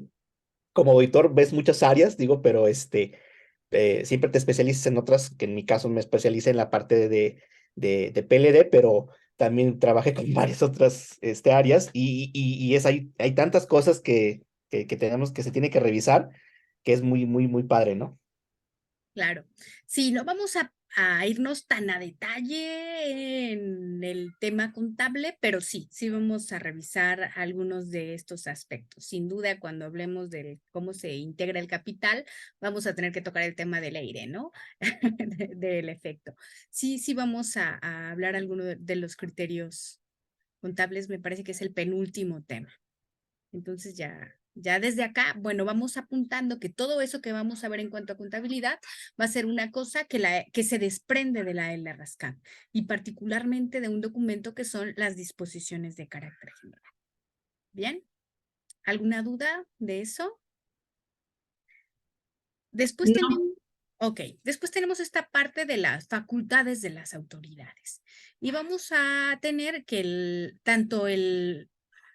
ya no voy a hablar del fondo de protección, la forma común en la que acá conocemos ya luego al fondo de protección es el FOCOP, ¿no? Y casi siempre cuando nos referimos al FOCOP, creo que particularmente hablamos del Comité de Supervisión Auxiliar, porque justamente es el Comité de Supervisión Auxiliar quien nos está supervisando y quien hace estas verificaciones extra situ casi siempre y in situ de cuando en cuando, ¿no? Pero bien, entonces tanto el Comité de Supervisión Auxiliar y la Comisión Nacional Bancaria tienen facultades de supervisión de las cooperativas. Después, las OCAPs y el FOCOP también, en este caso también el Fondo de Protección, pueden recibir visitas de la bancaria. No solo las cooperativas estamos sujetas a la supervisión de la bancaria, sino también el FOCOP mismo, ¿no? De hecho, en la historia del FOCOP, incluso hasta el FOCOP ha sido multado por incumplir con las normas en algún momento, ¿no? De la misma forma que las cooperativas podemos ser multadas. Ambos recibimos supervisión de la bancaria y ambos tenemos que pegarnos a lo establecido en la ley. Bien, este tema de las visitas, bueno, las visitas son, siempre que leo esto, digo, haciendo una síntesis, las visitas son para revisar, verificar y comprobar y evaluar las actividades, operaciones, organización, funcionamiento, los procesos, los sistemas de control interno, de administración de riesgos y de información, como patrimonio, así como patrimonio, la adecuación de capital a los riesgos, la calidad de los activos y todo lo que pueda afectar la posición financiera, económica, contable, administrativa y legal de la sociedad. ¿Qué decimos en síntesis? Las visitas pueden ser para revisar cualquier cosa de la cooperativa, ¿no? Cualquier parte administrativa, financiera, legal, contable. Lo que decía Demetrio, un auditor tiene que revisar un montón de aspectos de la cooperativa, ¿no? Y sí, justamente una visita puede ser para ver cualquiera de estos temas, que es casi cualquier cosa en la cooperativa, ¿no? Existen, no avanza. Existen, digamos, de acuerdo a la ley, 3 tipos de visitas que puede realizar la autoridad. Las primeras, que son las visitas ordinarias, la bancaria tiene su propio programa anual de visitas y puede realizar estas visitas ordinarias. Anteriormente, bueno, se decía, una cooperativa suele ser visitada, si una cooperativa está bien, suele ser visitada por la bancaria ya como cada 3 años, ¿no, Demetrio? Digamos, una cooperativa que va bien, la bancaria la visita cada 3 años. Ya si vamos viendo que son cooperativas a las que le está costando adecuarse a la regulación, a lo mejor vamos a tener visitas más frecuentes. Pero bien, estas visitas, ya sea o anuales o cada 2 años o cada 3, son ordinarias, ¿no? Es la visita de la bancaria. ¿Querías decir algo, Demetrio? ¿no? Que incluso algunas hasta son anuales. Sí, Por dependiendo. ejemplo, depende del sector, ¿no? Por ejemplo, no lo mismo unas 49 SOFIPOS que están ahorita en el sistema financiero mexicano, si no me recuerdo, 49, a que te vayas a 2000 y tantas SOFOMES, entidades no reguladas, por ejemplo, ¿no? Claro, O, no sé, son como 400 y tantas cooperativas, si no me recuerdo. Entonces, pues depende del sector. Desafortunadamente, digo, la comisión, pues tampoco no tiene a lo mejor la infraestructura hoy por hoy con el nuevo gobierno, ¿verdad? Que tenemos. Y pero me tocó en otros gobiernos donde sí, la CNBV estaba muy fuerte y las visitas eran anuales. Entonces, es el caso nuevamente que comento de FICREA, que eran anuales las visitas.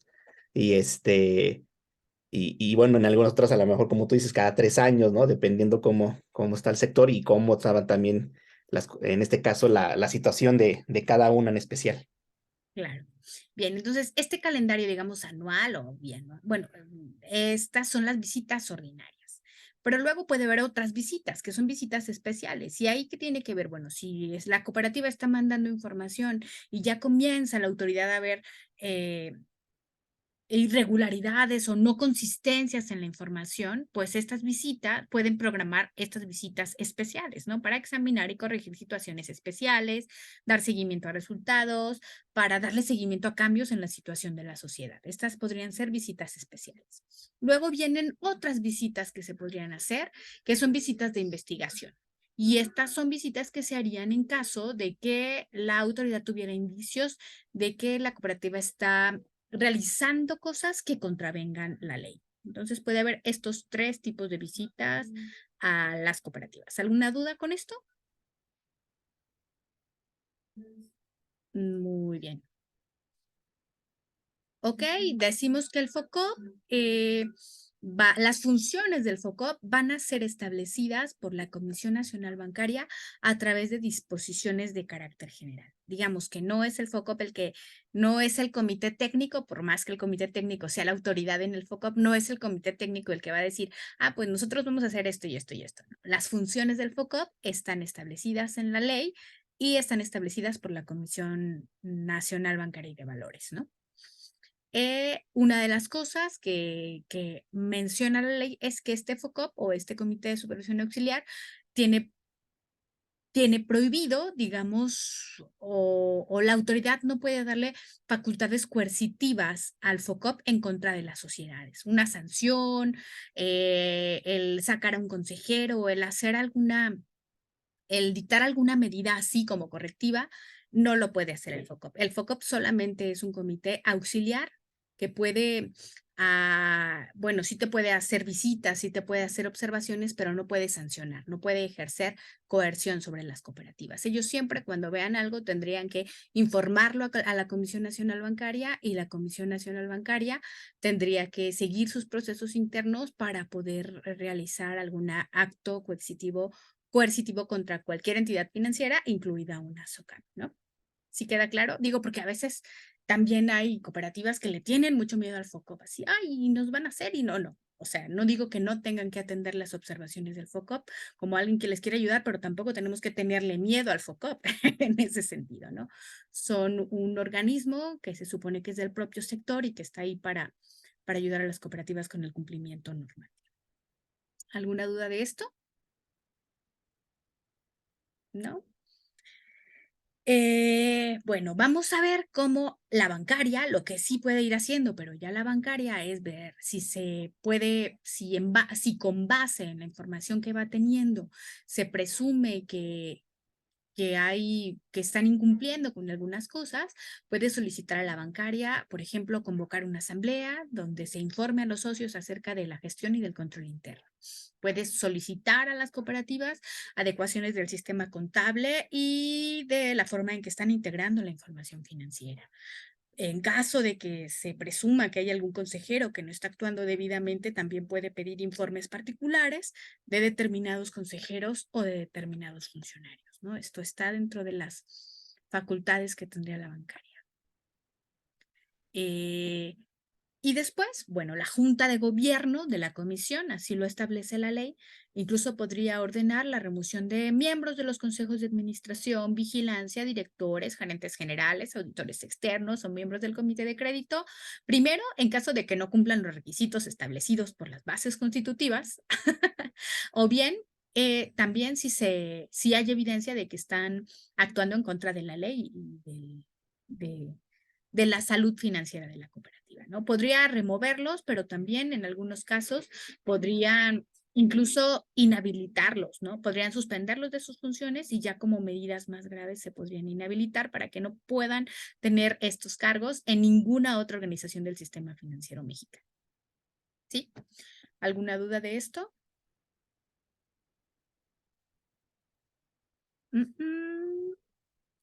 Bien, esta otra parte que también es importante mencionar es, otra vez, voy a ir a una vieja práctica que se tenía en las cooperativas, que de pronto iba un consejero a la caja y veía que la caja vecina estaba dando un nuevo producto o servicio. Y entonces llegaba a su reunión de consejo y decía, oigan, ¿qué tal que hacemos esto? Y ahí el consejo decía, sí, hay que hacerlo. Y autorizaban una nueva operación, producto o servicio. Hoy en día la ley va a establecer, no podemos hacer eso. Sí, el consejero puede seguir proponiendo eso, pero para poder llevarlo y autorizarlo, tenemos que hacer un análisis mucho más profundo de esto, ¿no? ¿Qué se tiene que hacer? Bueno, la cooperativa tiene que analizar la viabilidad de esta propuesta, tiene que una vez que se apruebe o para que pueda aprobarse un nuevo producto, servicio o modificar uno existente, debe haber controles internos. Otra vez, tenemos un control interno adecuado al crédito actual o al producto actual o a las condiciones actuales de nuestro producto o servicio. Pero si vamos a modificarlo, hay que adecuar los controles internos al nuevo proceso o al nuevo producto. También vamos a tener que establecer procesos internos, ¿no? Nuestro personal va a tener que estar bien capacitado para poder realizar este nuevo producto o servicio y luego también deberemos tener metodologías de administración de riesgo. Si esta modificación, por ejemplo, es prestar mucho más o tomar otro tipo de garantías que no teníamos, tenemos que tener unos mecanismos que nos ayuden a analizar justamente el grado de exposición al riesgo y qué tanto se va deteriorando o qué tanto esto va funcionando. Hasta que tengamos todo esto y que el Consejo de Administración valide toda esta información y tenga incluso hasta buenos comentarios de parte del administrador de riesgos, hasta entonces podría autorizarse un nuevo servicio. Adelante, Demetrio. Gracias, Cris. Incluso en materia de prevención del lavado de dinero te dice el tema de la metodología de la evaluación de riesgos, que es el EBR, te dice que tienes que generar, ¿cómo se llama? Pues el enfoque basado en riesgos respecto a ese nuevo producto. ¿Cuál es el impacto que va a tener? ¿Qué riesgos tienes? Que al momento de hacer la implementación no te salen nuevos riesgos y cuestiones así, ¿no? Entonces, también hasta en ese nivel, en materia de prevención del lavado de dinero, tienes que implementar nuevamente la evaluación de riesgos o la metodología de EBR para saber si no te impacta. Si no, vas a tener también en materia de prevención del lavado de dinero que se pueda materializar lavado, ¿no? de dinero por medio de ese producto, por la cuestión de los riesgos que lo que conllevan o el riesgo al cual está expuesto la entidad por poder generar o poder poner en marcha ese producto, ¿no? Claro que sí. Sí, muchas gracias. Muchas gracias, Demetrio. Entonces, aquí está. Aparte de lo que pueda decirse en administración de riesgos, está también el enfoque basado en riesgo que tiene que ver con la prevención del lavado de dinero. ¿Vale? ¿Alguna duda de esto? Entonces, ya vimos, o sea, no es que no podamos hacer propuestas, no es que no, pero hay que tener un proceso mucho más de análisis, sí, de análisis y de también consultar con nuestros propios expertos en la cooperativa, con el gerente, con el administrador de riesgos, con la gente de control interno, con nuestro auditor, con todas estas personas. Se tiene que capacitar al personal para comprender los cambios que va a haber en el proceso. En algunos casos hasta se tiene que adecuar el sistema, por ejemplo, ¿no? Entonces sí habría que ver que de pronto algo que suene muy simple, una modificación muy simple, si trae a unidos o anidados, iba a decir, una serie de procesos mucho más complejos. Me parece que lo hemos visto o lo hemos comentado varias veces en Florencia Rosas con esta modificación de su sistema, ¿no? Como algo que está diseñado para beneficio de la cooperativa, para mayor seguridad, pues va teniendo anidada una serie de cosas que a veces hacen que la experiencia del socio no sea la mejor. Ustedes lo han comentado en algunos momentos. Entonces, en ese sentido, tiene mucho que ver con esto, ¿no? Hay que analizar muy bien todas las implicaciones que tendrían estos productos o servicios para que pues sigan siendo una buena experiencia, una mejor experiencia para los socios y no nos generen posibles problemas de riesgo, de no recuperación o hasta de lavado de dinero. ¿De acuerdo? Muy bien, pues ¿les parece que lo dejemos hasta aquí? ¿Les parece que los dejemos hasta aquí para irnos a descansar en viernes? Todavía tenemos tiempo, tenemos una semana más. Voy a aperturar un nuevo tema en la plataforma que tiene que ver justamente con criterios prudenciales en las regulaciones en las disposiciones de carácter general y algo que tiene que ver con las bases constitutivas, pero de todos modos vamos dándonos un tiempo en la sesión presencial para concluir con todo esto que queda pendiente de la LRASCA. ¿De acuerdo? Igual si pueden darle una leída al material y vamos en la sesión presencial aclarando las dudas que surjan y explicando todo lo que vaya siendo necesario. ¿De acuerdo? De acuerdo, Cris. ¿Comentarios hasta aquí? ¿Sí se les fue haciendo más complicado este tema? Ana. Un poquito, pero la verdad es que ya sí, entrando en tema y analizando y viendo, ya empieza uno a sentir cierta lógica en las cosas. Ok. Entonces, Antonio, yo recuerdo que tú en una de las sesiones, creo que en la segunda sesión, hablabas de que estabas un poco confundido con la terminología. ¿Ya te vas familiarizando un poco con los conceptos, con las palabras, con todo eso que al principio parecía como muy atemorizante? Sí, sí, Cristina, porque pues ya ahorita escuchando a mis compañeros, bueno, aunque no hablo mucho, más que nada los estoy escuchando todo lo que dices y pues ya me voy familiarizando más con el tema o con los temas que estamos viendo. Excelente. Muchas gracias, Antonio. ¿Alguien que quiera añadir algo al tema? ¿Algún comentario? Perdón, entonces el siguiente sábado es presencial. Sí. El siguiente sábado es presencial. Para que acuerdo, de todos lo anoten bien en su agenda. Es presencial a las 10 de la mañana en la oficina de siempre de la caja. ¿Sí? De acuerdo. Igual lo anoto en el chat para que Dolores lo tenga presente. y Juanita, ¿por qué no oye? Ay, sí. Sí, estoy muy conflictuada con esto de Juanita. Ya voy a platicar con Juan, ya platiqué con Juan a ver si tenemos posibilidad de poner al corriente. ¿Recuerdan a Edgar, el compañero Edgar, que fue a la sesión presencial y participó solamente una semana? Bien, él tuvo un fallecimiento de un familiar, dijo que era muy cercano y que había estado pasando por momentos muy difíciles y decidió como que tomarse unas semanas. Ya estuve platicando con él para ver si quiere reintegrarse, entonces vamos a ver si podemos con Juanita y con Edgar y si hubiera alguna otra persona interesada como hacer un rápido proceso de ponerlos al corriente, ¿no? Aparte de lo que estamos teniendo con ustedes, para que no se nos queden ahí atoraditos. Oye, Cris, pero el próximo sábado es el evento de las mamás de la cooperativa a las 9 de la mañana. No me digas eso. No, lo vamos a tener que perder. Y ya me había inscrito, fíjate. Pues lo hacemos el viernes en Zoom otra vez. A ver, Juanito, aquí estás. Es que son más, no. Sí, somos. No, yo creo que que sí tendríamos que vernos de forma presencial, aunque el evento del Día de las Mamás está marcado de 9 a 4. A mí me gustaría verlos pues para reafirmar el conocimiento.